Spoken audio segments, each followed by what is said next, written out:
Studio, you know we got to say something about you. Hey, let me start with you. What is this 8th annual citywide Veterans Day Parade and Luncheon, Captain Leach? Well, sir, this is we started off like this. 8 years ago, Chief Chester Logan had a vision. I'm sorry, because I read my face. Yes. He had a vision of honoring the veterans. Yes. When he was commander at the 7th Precinct. And I know Commander Logan. Right. Yes. And so with that vision, he started. So every year we was doing it at the UAW local on Mound. Mm-hmm. This year we stepped it up a notch, and we got with Major Sims over at the Light Guard Armory. Yes. They just remodeled the place, so this way, it holds probably 3,000 people. Wow. So it was a no-brainer. So instead of making it locally at the 11th Precinct, we did it citywide.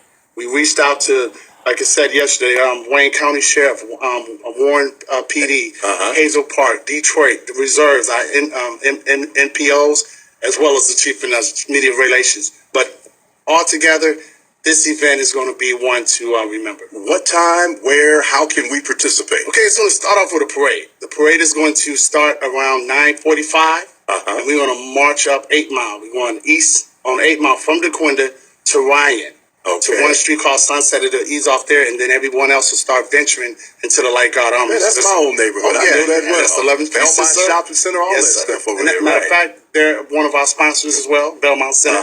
So again, it was just citywide. We're getting help from all around the city as well as the metropolitan area. So it's a wonderful thing for the city of Detroit. Fantastic. Officer Robinson, why is this something that we all need to be at and enjoy? I see the smile on your face. Looks like you're looking forward to it.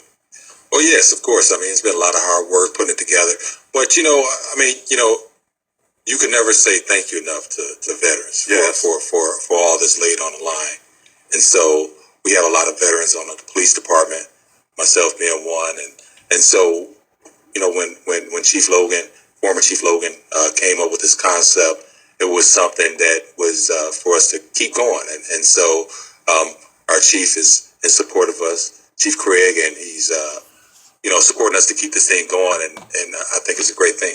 Thank you for your service as a veteran. Tell us a little bit about your experience. Okay, well, I was kind of lucky. So when I went in, I went in back in like '91. I was in the Army, so right after the Gulf conflict. So I was fortunate enough to stay stateside, but okay, but you were there, and you were willing to serve. Yeah, and you answered the call. Yes, the phone would have rang. I had no choice. Man, I'm celebrating you too. I am celebrating you too. Let me go back to the captain here. Why is it important to you that we celebrate our veterans? Can you repeat that question, sir? Why is it important that we do this? Well, first off, these are the people that made a way for us to live the life we live here in the United States. They put their lives on the line. Just like the police department. We do it locally, they do it worldwide. To let them know that the job they did is not something anyone can do. Yes. And it just takes a lot to do that. Now, mind you, you started off like when I was in high school, that was the thing to do. A lot of people went to the military on the buddy system, things of that nature. Now, with the different things that's happening across the world, to get people to do it, it's something. So you have to honor that bravery that comes from the men and women that join the military today. And you are not a veteran? No, sir. Okay, but you celebrate the veterans with the rest of them? Yes, sir. All right. Because I wouldn't be here without them. I know that's right. Tell me about this luncheon tomorrow. The luncheon is for the veterans. We used to serve like from 75 to 125 people. Tomorrow we will probably be serving 600 to 700 veterans. Wow! The donations and the outpour and it's just wonderful, sir. Just to be a part of this and to see that 2 of my officers took the initiative. That'll be Officer Norma Black and Officer Danyell Robinson, and just took off with this. They went from being something small to a big parade that's going to match up to almost Thanksgiving parade all the way up to the luncheon. So it's going to be nice. And that says something about our police department, yes, too. Sir. These days, police don't always get to be shown in a comprehensive and favorable light. Fortunately, I knew that. I've been around police officers as a reporter forever, so I see what all that you do. I'm glad that people are now getting a chance to see that you get involved in efforts like this. Yes, sir. To honor and celebrate our veterans. Is this something that you have been doing for a long time? Do you plan to keep doing it forever? It sounds like it's growing. Well, it's growing, sir. And like I say, I think long as we have the support, it'll continue to grow.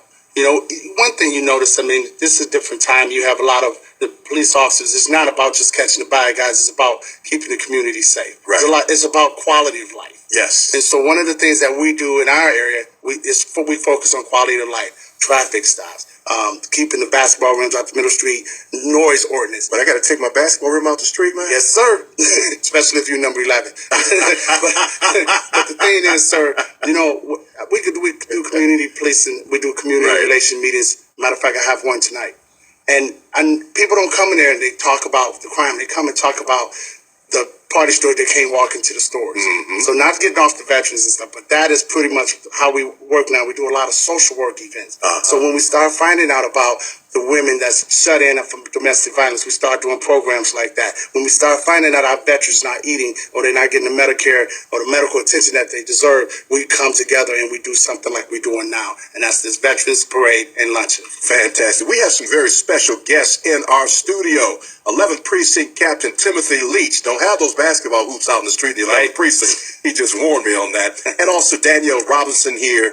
And then Officer Williams, who's here quietly. She's not on the air, but she's here too. I want to give her props. Our number is 313-568-1200, 313-568-1200.